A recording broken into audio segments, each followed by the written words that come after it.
평생을 성실하게 살아왔습니다.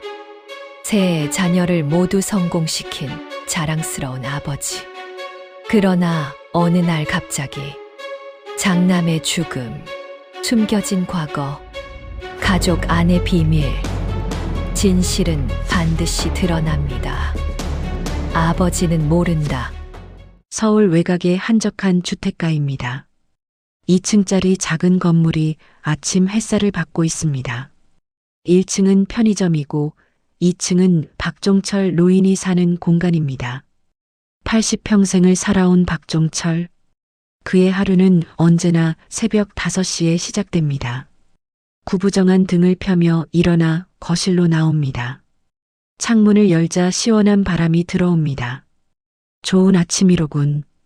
그는 혼잣말을 중얼거립니다. 아내가 떠난 지 벌써 3년이 흘렀습니다. 처음에는 적막했지만 이제는 익숙해졌습니다. 부엌으로 향하는 박종철의 뒷모습입니다. 손은 거칠지만 움직임은 정확합니다. 평생 몫으로 살았던 사람의 손입니다.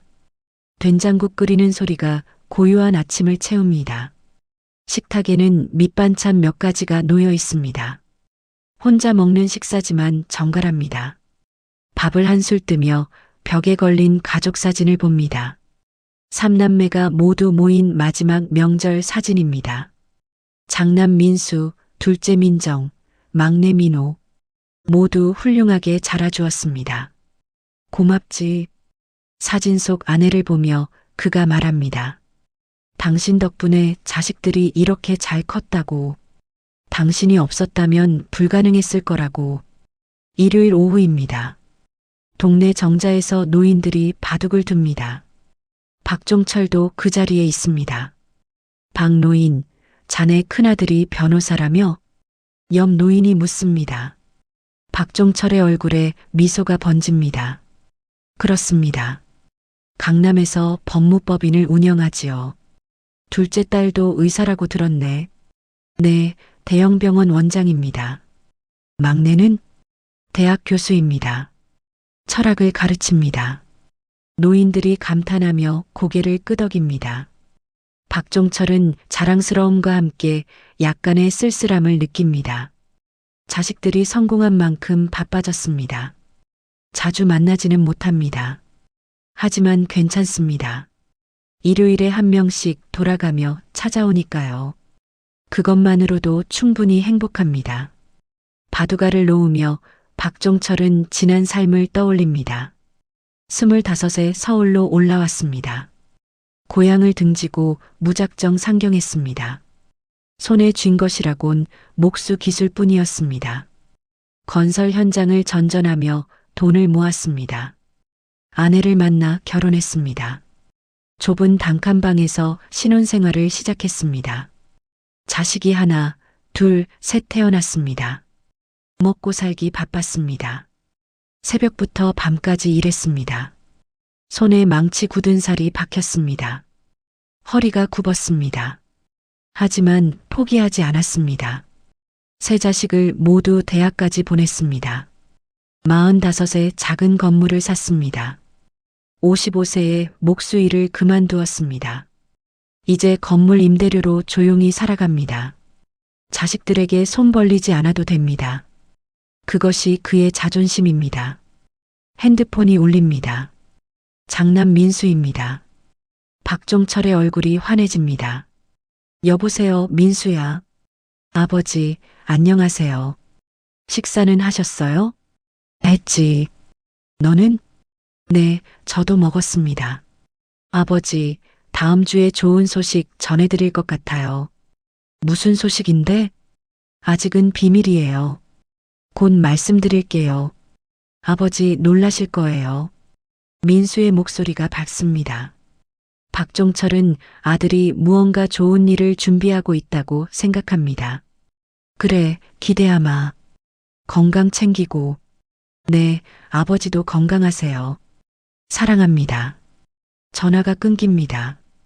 박종철은 만족스러운 표정으로 핸드폰을 내려놓습니다. 밤이 찾아옵니다. 박종철은 저녁 뉴스를 보며 과일을 깎습니다. 혼자 사는 삶이 외롭지 않은 것은 아닙니다. 하지만 참을 만합니다. 자식들이 잘 살고 있으니까요. 그것이면 충분합니다. 창밖으로 달이 보입니다. 오늘도 평온한 하루였습니다.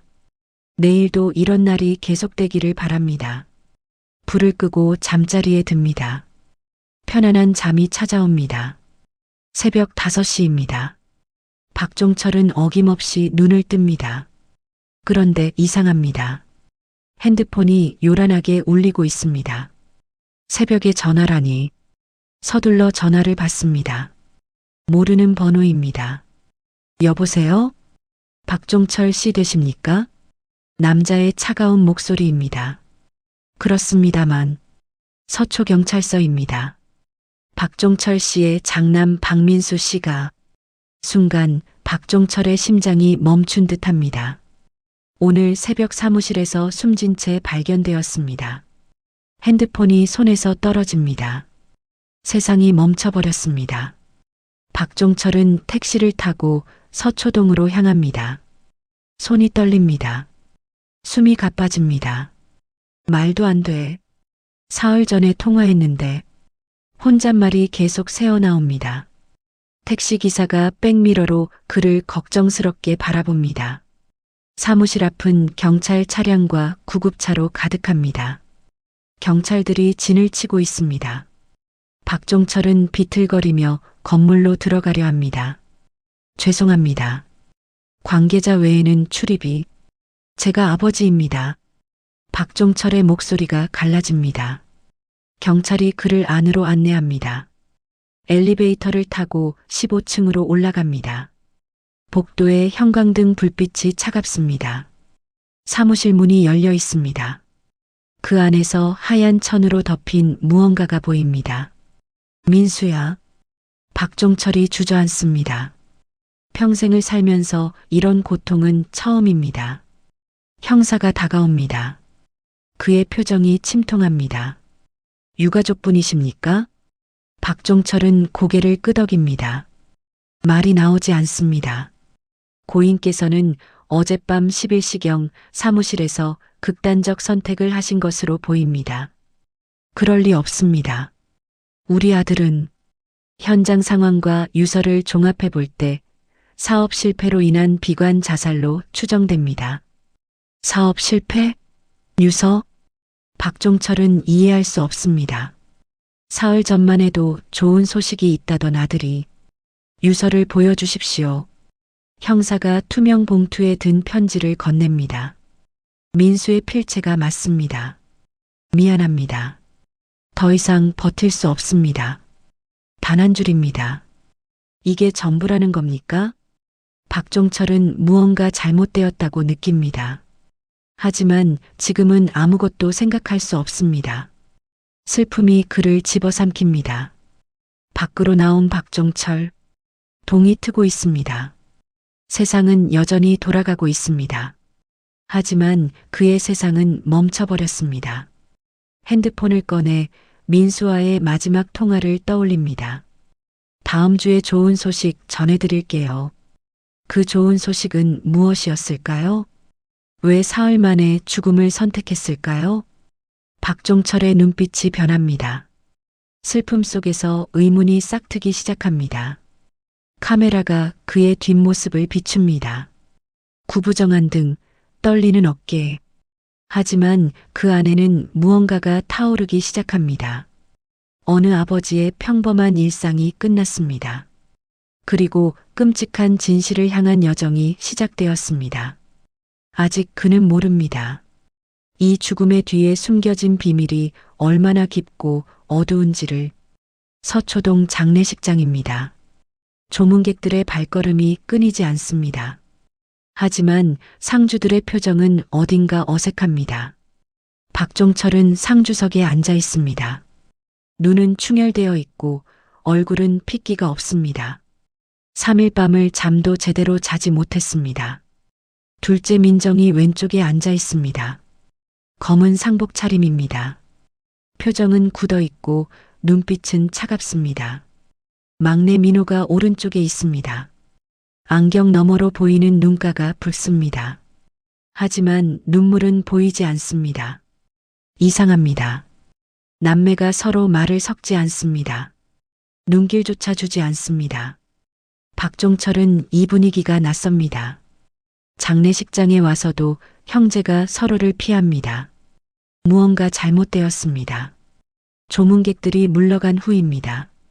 박종철은 복도에서 사람들의 대화를 엿듣게 됩니다. 빚이 얼마나 많았대요? 10억은 넘는다던데요. 형제들이 좀 도와주지 그랬어요. 바쁘다고 연락도 안 받았다잖아요. 박종철의 주먹이 떨립니다. 민수가 빚에 시달렸다고요? 형제들이 외면했다고요? 그는 아무것도 몰랐습니다. 장남이 그런 고통을 겪고 있는 줄, 다른 자식들이 형을 외면했는 줄, 며느리 서미란이 영정 앞에 무릎 꿇고 있습니다. 눈물이 볼을 타고 흐릅니다. 하지만 그녀의 눈빛에는 슬픔만 있는 것이 아닙니다. 분노입니다. 누군가를 향한 깊은 분노가 느껴집니다. 박종철이 다가갑니다. 미란아. 서미란이 고개를 돌립니다. 그녀의 눈이 박종철을 바라봅니다. 그 시선이 너무 차갑습니다. 아버님, 힘들지? 많이 힘들지. 서미란은 대답하지 않습니다. 그저 고개를 떨구고 입술을 깨뭅니다. 무언가 말하고 싶은 것 같습니다. 하지만 참고 있습니다. 손자 준혁이 장례식장 구석에 서 있습니다. 28배 청년입니다. 아버지를 닮아 준수한 외모입니다. 하지만 지금 그의 얼굴은 일그러져 있습니다. 둘째 고모 민정을 노려보고 있습니다. 민정이 조문객과 이야기하며 형식적으로 웃습니다. 준혁의 주먹이 부들부들 떨립니다. 거짓말쟁이들. 중얼거리는 소리가 작게 들립니다. 박종철이 다가갑니다. 준혁아. 준혁이 깜짝 놀라 돌아봅니다. 할아버지를 보자 눈물이 터져 나옵니다. 할아버지, 괜찮다. 다 괜찮을 거다. 하지만 박종철도 알고 있습니다. 아무것도 괜찮지 않다는 것을. 사무제가 끝났습니다. 조문객들이 모두 떠났습니다. 박종철은 민수의 집으로 갔습니다. 유품을 정리하기 위해서입니다. 서재 문을 엽니다. 민수의 흔적이 가득합니다. 책상 위에 정리된 서류들, 벽에 걸린 변호사 자격증, 가족 사진들. 박종철의 가슴이 먹먹합니다. 서랍을 하나씩 엽니다. 문서들을 꺼냅니다. 그때입니다. 서랍 깊숙한 곳에서 작은 녹음기가 발견됩니다. 손이 떨립니다. 재생 버튼을 누릅니다. 스피커에서 목소리가 흘러나옵니다. 형님, 이건 너무 무리한 요구입니다. 민정의 목소리입니다. 박종철의 눈이 커집니다. 무리한 게 아니야. 당연한 거야. 민수의 목소리입니다.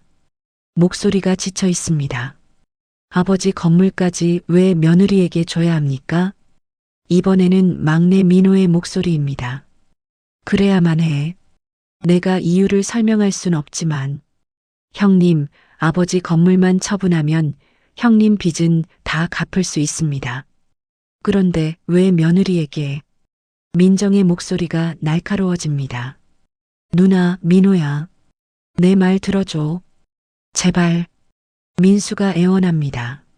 하지만 대답은 침묵입니다. 녹음이 끊깁니다. 박종철은 그 자리에 주저앉습니다. 녹음기가 손에서 떨어집니다. 자식들이 재산 때문에 다투고 있었습니다. 민수가 무언가를 요구했습니다. 하지만 민정과 민호는 거부했습니다. 내 건물을. 박종철의 목소리가 떨립니다. 그 건물은 평생의 결실입니다. 50년을 일해서 마련한 것입니다. 자식들에게 남겨주려 했던 유산입니다. 그런데 그것 때문에 자식들이 싸웠단 말입니까? 민수가 죽음을 선택했단 말입니까? 아니야. 아니야. 박종철은 고개를 젓습니다. 믿고 싶지 않습니다. 박종철은 두 자식을 불러냅니다. 민정과 민호가 아버지 집으로 옵니다. 거실에 세 사람이 마주 앉습니다. 침묵이 흐릅니다. 박종철이 녹음기를 탁자 위에 놓습니다. 두 사람의 얼굴이 굳습니다. 이게 뭔지 아느냐? 아버지. 민정이 입을 열려 합니다. 듣고 있다가 박종철이 재생 버튼을 누릅니다. 대화가 다시 흘러나옵니다. 민정과 민호의 얼굴이 창백해집니다. 녹음이 끝나자 민정이 서둘러 말합니다. 아버지, 오해입니다. 우리는 오빠를 걱정해서. 걱정? 재산 때문에 오빠를 내몰았으면서. 박종철의 목소리가 떨립니다. 아닙니다. 형님이 사업 자금 때문에 아버지 건물을 담보로 대출받으려 했어요. 우리가 말린 겁니다. 거짓말. 민호가 반박합니다. 누나가 형님 사업에 투자했다가 5억을 날렸어요. 그래서 더 이상 못 돕겠다고 한 거잖아요. 뭐? 민정이 벌떡 일어섭니다. 내가 오빠한테 돈 빌려가고 안 갚았잖아. 3억이나. 두 사람이 서로를 노려봅니다. 박종철은 믿을 수 없다는 표정으로 자식들을 바라봅니다. 집으로 돌아온 박종철. 다시 민수의 서재로 향합니다. 더 조사해야 합니다. 뭔가 더 있을 것 같습니다. 책상 서랍을 다시 뒤집니다. 그때 책 사이에 끼워진 낡은 노트를 발견합니다. 펼쳐봅니다.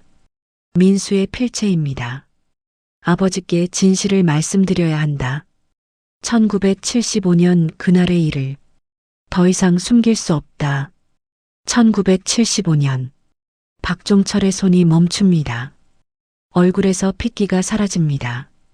1975년 그때 박종철은 25이었습니다. 고향 마을에서 목수일을 배우고 있었습니다. 어느 여름밤이었습니다. 교통사고가 일어났습니다. 젊은 처녀가 차에 치여 죽었습니다. 박종철은 그 현장을 목격했습니다. 가해자는 마을 건설회사 사장의 아들이었습니다. 술에 취해 운전대를 잡았던 것입니다. 사장이 박종철을 찾아왔습니다. 거액의 돈을 건넸습니다. 이 일을 모른 척 해주게. 자네 앞길을 위해서도 그게 좋을 걸세. 박종철은 그 돈을 받았습니다. 그리고 서울로 도망치듯 떠났습니다. 그 돈으로 서울에서 자리를 잡았습니다. 결혼을 했습니다. 아이들을 키웠습니다. 하지만 평생 죄책감에 시달렸습니다. 핸드폰이 울립니다. 모르는 번호입니다. 여보세요? 종철아, 나다. 석주야. 강석주. 고향 친구입니다. 50년간 연락이 끊겼던 친구입니다. 석주야. 어떻게? 내 큰아들이 한 달 전에 나를 찾아왔었다. 박종철의 심장이 멎습니다. 1975년 그 사건에 대해 물어보더라. 내가 목격자라는 걸 어떻게 알았는지. 민수가 뭐라고 하던? 진실을 밝히고 싶다고 했어. 너한테 물어보면 숨길 것 같다고. 박종철의 다리에 힘이 풀립니다. 종철아, 그 애가 왜 죽었어? 설마. 전화가 끊깁니다. 박종철은 바닥에 주저앉습니다. 문이 열립니다. 준혁이 들어옵니다. 할아버지. 준혁이 할아버지 앞에 무릎을 꿇습니다. 할아버지, 아버지가 돌아가시기 전날 밤에 저한테 말씀하셨어요. 무슨 말을? 할아버지의 과거가 우리 가족을 망칠 수 있다고요. 박종철의 눈이 흔들립니다. 아버지는 할아버지를 지키려 하셨어요.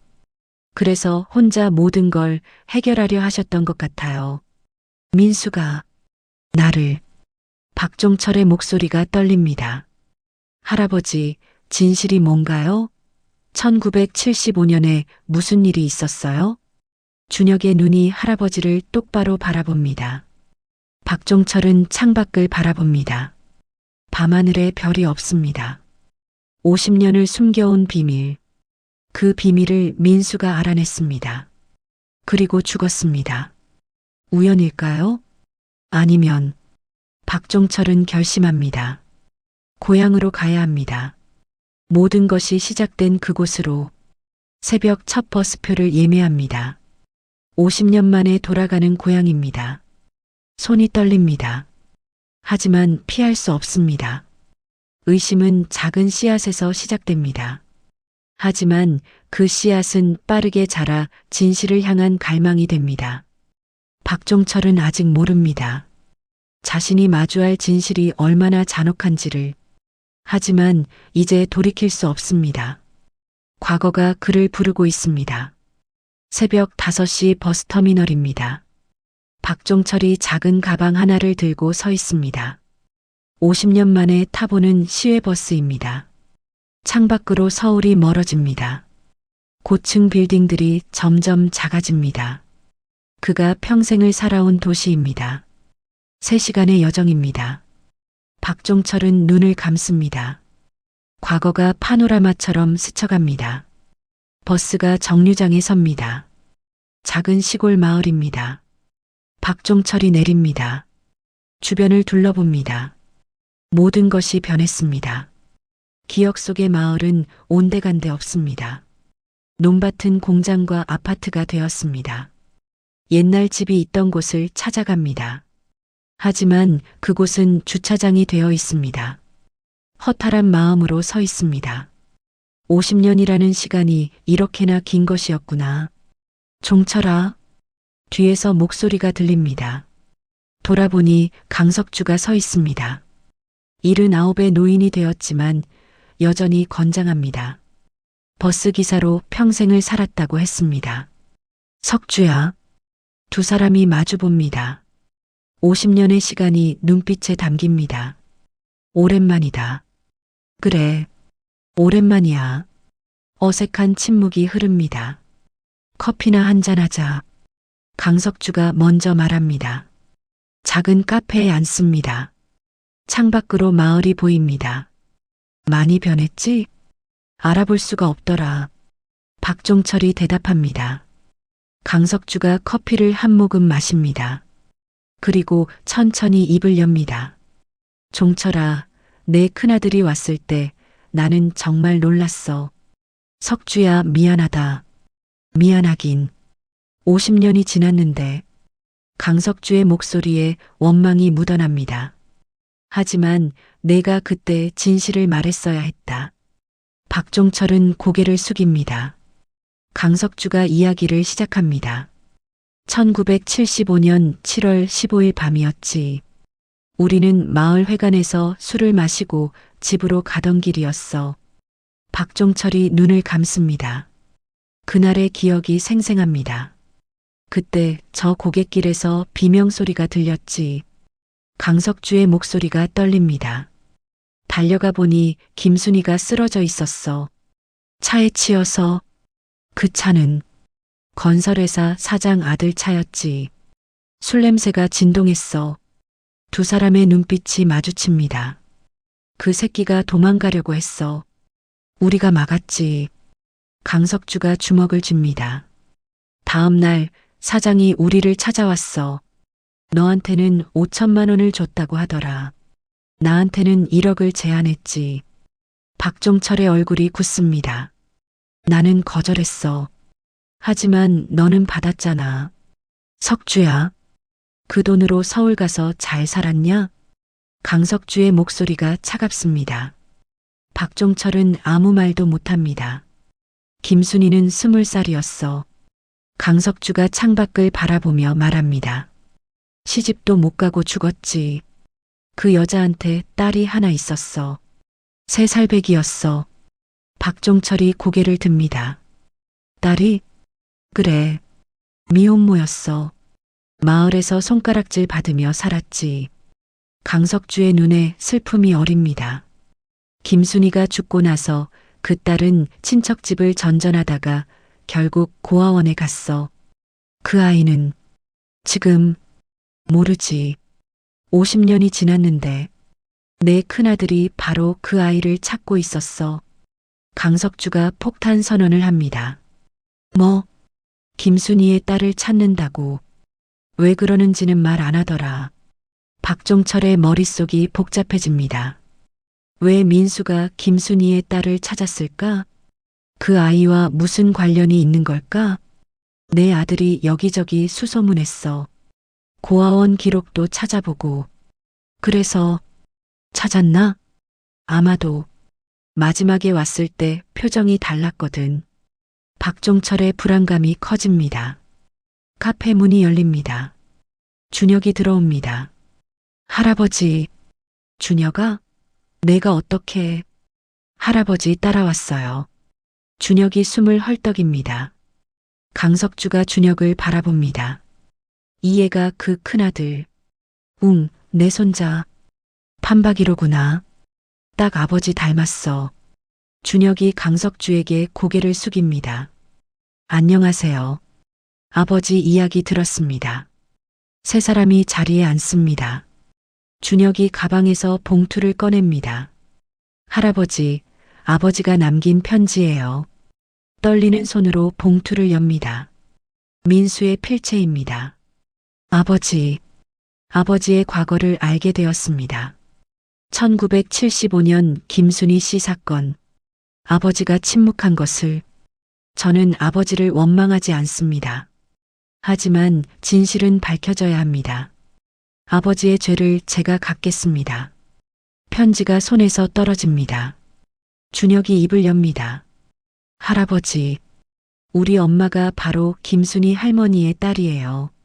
순간 세상이 멈춥니다. 뭐라고?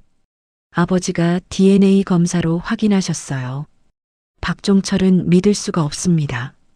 며느리 섬이란, 자신이 아끼던 며느리, 아들이 사랑했던 여자, 그 여자가 김순희의 딸이라고? 엄마는 고아원에서 자랐어요. 준혁이 계속 말합니다. 20살에 고아원을 나와서 혼자 살았대요. 그때 민수를 만났구나. 강석주가 중얼거립니다. 네. 아버지와 엄마는 대학 시절 만났어요. 그럼 민수는 언제 진실을 알았니? 5년 전이요. 엄마가 친모를 찾고 싶다고 해서 도와드리다가 박종철의 손이 떨립니다.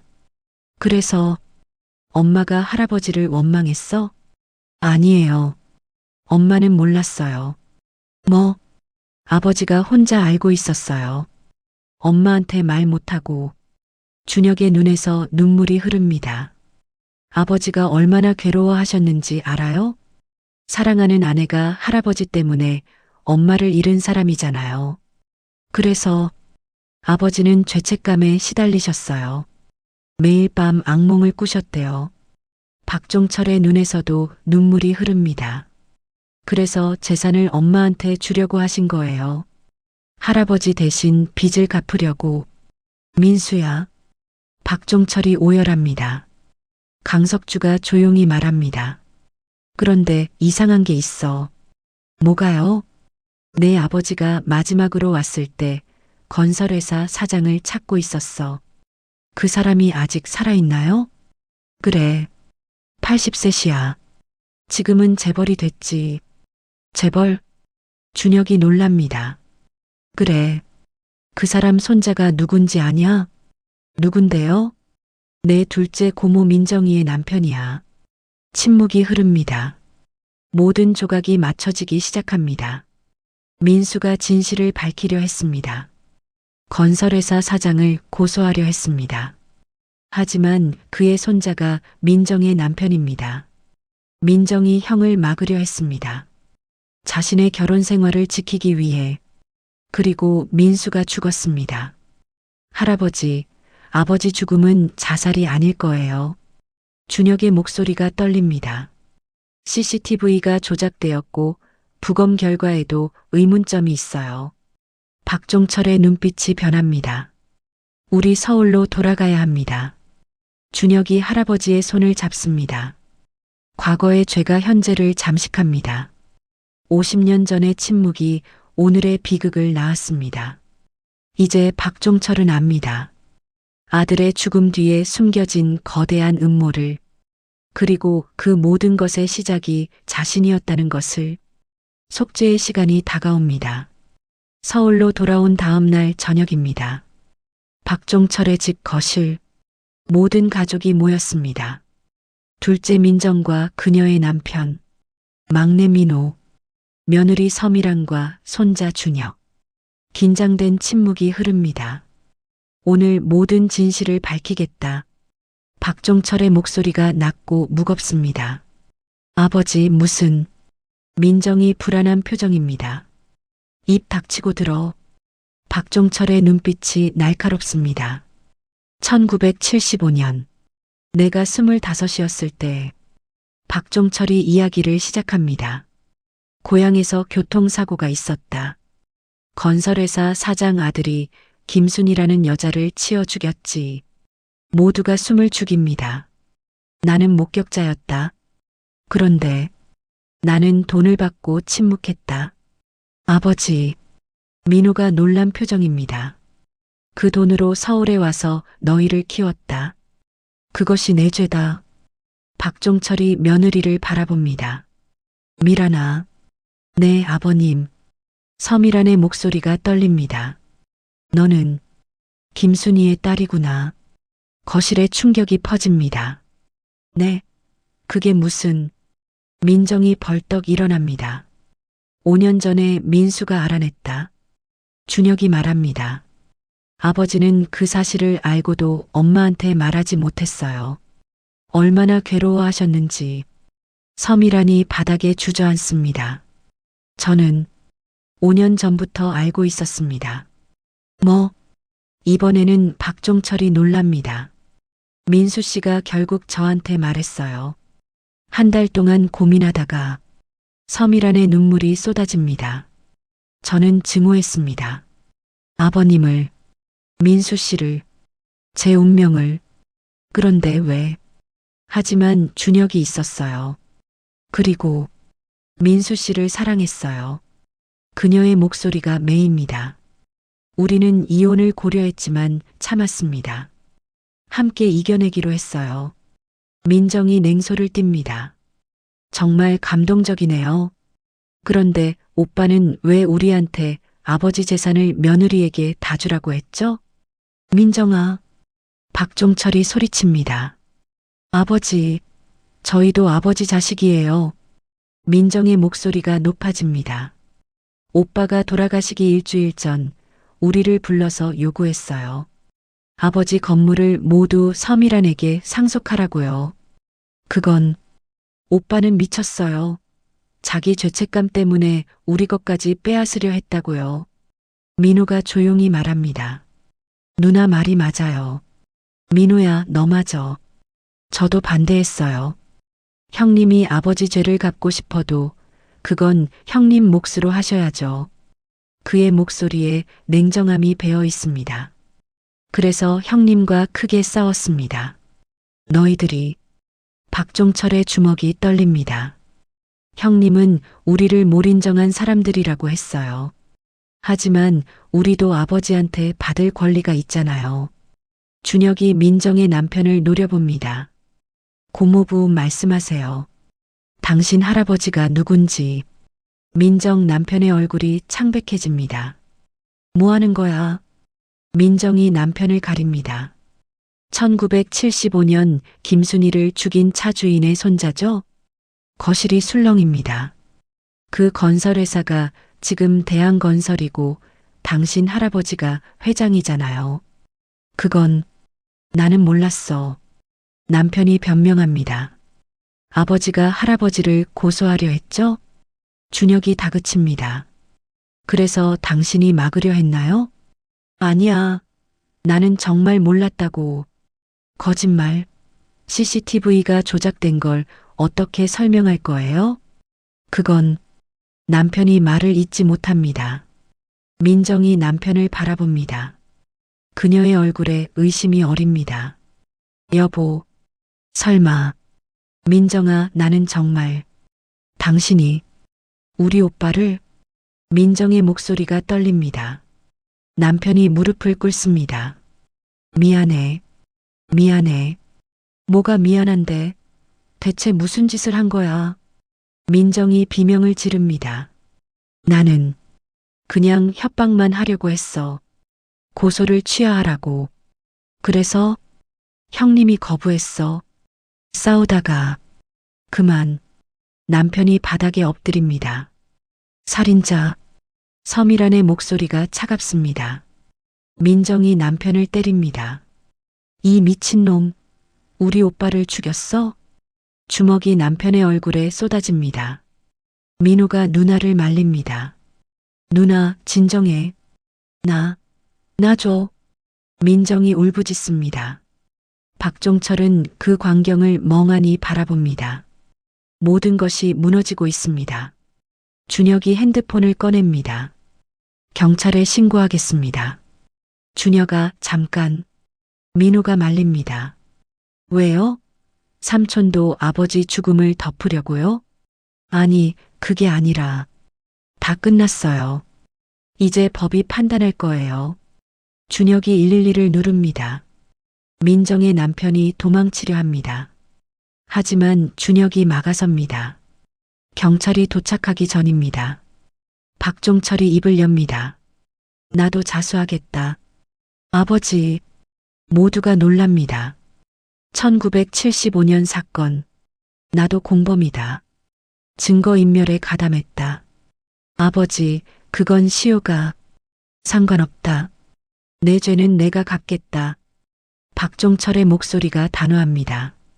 민수야, 미안하다. 아빠가 늦었다. 그의 눈에서 눈물이 흐릅니다. 경찰이 들어옵니다. 민정의 남편에게 수갑이 채워집니다. 박종철도 경찰에게 자수 의사를 밝힙니다. 할아버지, 준혁이 달려듭니다. 괜찮다. 이제야 편해질 것 같구나. 박종철이 손자의 머리를 쓰다듬습니다. 가족들이 오열합니다. 민정은 바닥에 주저앉아 울고 민호는 벽에 기대 고개를 떨굽니다. 서미라는 민수의 영정을 껴안습니다. 진실은 모든 것을 파괴합니다. 하지만 거짓 위에 세운 평화보다 낫습니다. 박종철의 가족은 무너졌습니다. 그러나 이것이 끝이 아닙니다. 진짜 시작은 이제부터입니다. 계절이 바뀌고 또 바뀌었습니다. 이제 다시 가을입니다. 서울중앙지방법원 앞 판결이 나왔습니다. 민정의 남편은 살인죄로 징역 15년을 선고받았습니다. 우발적 범행이었지만 증거인멸과 도주 시도가 가중되었습니다. 대한건설 전 회장도 살인방조 혐의로 재판을 받고 있습니다. 80세 나이에 법정에 서게 되었습니다. 박종철은 증거인멸 방조로 집행유예를 선고받았습니다. 나이와 자수를 참작한 결과였습니다. 민정은 이혼 소송을 진행했습니다. 병원장직도 사임했습니다. 지금은 작은 병원에서 일반 의사로 일합니다. 그녀는 더 이상 오만하지 않습니다. 환자들에게 친절합니다. 밤마다 오빠의 영정 앞에서 참회합니다. 막내 민호는 대학을 사직했습니다. 가족과 연락을 끊었습니다. 어디에서 무엇을 하는지 아무도 모릅니다. 박종철은 그를 이해합니다. 도망치고 싶을 만큼 고통스러웠을 테니까요. 어느 가을 오후입니다. 서미란이 박종철을 찾아옵니다. 1년 만입니다. 아버님, 미란아, 들어오너라. 두 사람이 마주 앉습니다. 침묵이 흐릅니다. 아버님, 이제 아버님을 원망하지 않아요. 서미란의 목소리가 조용합니다. 정말이냐? 네. 민수 씨가 원했을 거예요. 그녀의 눈에서 눈물이 흐릅니다. 민수 씨는 아버님을 사랑했어요. 끝까지. 미란아. 박종철도 울음을 참지 못합니다. 고맙다. 정말 고맙구나. 두 사람이 껴안고 웁니다. 오랜 용서의 시간이 흐릅니다. 박종철이 고향을 다시 찾았습니다. 이번에는 서미란과 준혁이 함께입니다. 김순희의 묘를 찾았습니다. 작은 야산 한 구석에 있습니다. 50년 동안 방치되어 잡초가 무성합니다. 어머니, 서미란이 무릎을 꿇습니다. 태어나서 처음 만나는 어머니의 묘입니다. 용서해 주세요. 박종철이 절을 합니다. 이마가 땅에 닿습니다. 제가 그때 진실을 말했더라면. 할아버지, 일어나세요. 준혁이 할아버지를 일으켜 세웁니다. 박종철은 결심했습니다. 자신의 건물을 팔았습니다. 그 돈으로 장학재단을 만들었습니다. 이름은 김순희 장학재단입니다. 고아원 출신 학생들에게 장학금을 지원합니다. 매년 10명씩 대학까지 공부할 수 있도록 돕습니다. 이게 내가 할 수 있는 전부다. 박종철이 중얼거립니다. 아버님, 충분해요. 서미란이 말합니다. 어머니도 기뻐하실 거예요. 준혁이 사법시험에 합격했습니다. 변호사가 되기로 했습니다. 할아버지, 저는 아버지처럼 될 거예요. 그래, 그래라. 박종철이 손자의 어깨를 두드립니다. 억울한 사람들을 도와줘라. 내 아버지가 못다한 일을 해라. 네, 할아버지. 준혁의 눈빛이 결연합니다. 민수의 꿈이 아들에게 이어집니다. 죽음이 끝이 아니었습니다. 민정이 매주 교도소를 찾아갑니다. 남편을 만나러 가는 것이 아닙니다. 봉사활동을 하러 갑니다. 재소자들에게 의료 봉사를 합니다. 선생님, 감사합니다. 아니에요. 제가 더 감사합니다. 민정의 얼굴에 평화가 깃들기 시작합니다. 밤에는 오빠의 묘를 찾아갑니다. 묘비를 닫고 꽃을 올립니다. 오빠, 미안해. 정말 미안해. 그녀의 눈물이 묘비를 적십니다. 어느 날 박종철에게 편지가 옵니다. 외국 우표가 붙어 있습니다. 민호입니다. 아버지, 저는 잘 지내고 있습니다. 아프리카에서 의료 봉사를 하고 있어요. 형님이 저한테 보여준 길을 걷고 있습니다. 언젠가 돌아가겠습니다. 그때까지 건강하세요. 박종철은 편지를 가슴에 품습니다. 막내도 자기 길을 찾았습니다. 박종철은 이제 작은 월세방에서 삽니다. 건물을 팔았으니까요. 하지만 마음은 편합니다. 50년 만에 처음 느끼는 평화입니다. 매일 아침 산책을 합니다. 공원에서 노인들과 바둑을 둡니다. 박노인, 요새 표정이 밝아졌어. 그런가? 뭔가 좋은 일 있어? 박종철이 미소 짓습니다. 응, 짐을 좀 내려놨지. 일요일 아침입니다. 박종철이 민수의 묘를 찾습니다. 서미란과 준혁도 함께입니다. 이제 이들은 매주 함께 옵니다. 민수야. 박종철이 묘비에 손을 얹습니다. 아빠가 이제야 내 마음을 알 것 같다. 너는 가족을 지키려 했구나. 진실과 사랑 사이에서 바람이 불어옵니다. 나뭇잎이 흩날립니다. 이제 편히 쉬어라. 아빠가 내 목까지 살겠다. 계절이 또 바뀝니다. 봄이 찾아옵니다. 장학재단 첫 장학생 선발식입니다. 10명의 고아원 학생들이 장학금을 받습니다. 박종철이 단상에 섭니다. 여러분, 과거는 바꿀 수 없습니다. 하지만 미래는 만들 수 있습니다. 학생들이 박수를 칩니다. 여러분이 이 나라의 희망입니다. 박종철의 목소리가 떨립니다. 준혁이 뒤에서 할아버지를 바라봅니다. 자랑스러운 눈빛입니다. 저녁입니다. 박종철이 작은 방에 앉아 있습니다. 창밖으로 석양이 집니다. 아름다운 풍경입니다. 핸드폰이 울립니다. 서미란입니다. 아버님, 저녁 드셨어요? 응, 먹었다. 내일 준혁이 변호사 사무실 개업해요. 꼭 오세요. 그래, 갈게. 사랑해요, 아버님. 나도 사랑한다, 미란아. 전화를 끊습니다. 박종철은 창밖을 바라봅니다. 미소가 번집니다. 벽에 걸린 가족 사진을 봅니다. 민수가 웃고 있습니다. 민수야, 아빠는 이제 괜찮다. 너도 저 하늘에서 편히 쉬어라. 해가 집니다. 하지만 어둠은 두렵지 않습니다. 내일 또 해가 뜰 테니까요. 용서는 쉽지 않습니다. 속죄는 평생의 과제입니다. 하지만 진실을 마주할 용기가 있다면 다시 시작할 수 있습니다. 박종철의 가족은 흩어졌습니다. 하지만 각자의 자리에서 새로운 삶을 살고 있습니다. 과거의 죄는 지울 수 없습니다. 하지만 현재의 선택으로 미래를 바꿀 수 있습니다. 늦었다고 생각할 때가 가장 빠를 때입니다. 지금이라도 진실을 말하십시오. 지금이라도 용서를 구하십시오.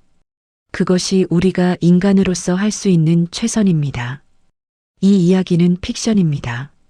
하지만 우리 모두의 이야기이기도 합니다. 여러분, 오늘 아버지는 모른다의 이야기는 여기까지입니다. 과거의 실수는 누구에게나 있습니다. 하지만 그 실수를 인정하고 바로잡으려는 용기, 그것이 우리를 진정한 어른으로 만듭니다. 박종철은 80 나이에 비로소 진실과 마주했습니다. 늦었지만 늦지 않았습니다. 용서는 쉽지 않습니다. 하지만 불가능하지도 않습니다. 여러분의 가족은 안녕하신가요? 사랑한다는 말, 미안하다는 말, 오늘 꼭 전하시길 바랍니다. 내일이 아닌 오늘, 지금이 가장 빠른 때입니다. 오늘 이야기 어떠셨나요? 마음에 드셨다면 화면 아래 좋아요 버튼을 눌러주세요. 엄지손가락 모양입니다. 그리고 구독 버튼도 꼭 눌러주세요. 빨간색 버튼입니다. 구독하시면 새 이야기를 놓치지 않으실 수 있습니다. 옆에 있는 종 모양도 한번 눌러주시면 새 영상이 올라올 때 알려드립니다. 어려우시면 자녀분들께 부탁하셔도 좋습니다. 항상 건강하시고 다음 이야기로 또 찾아뵙겠습니다. 감사합니다.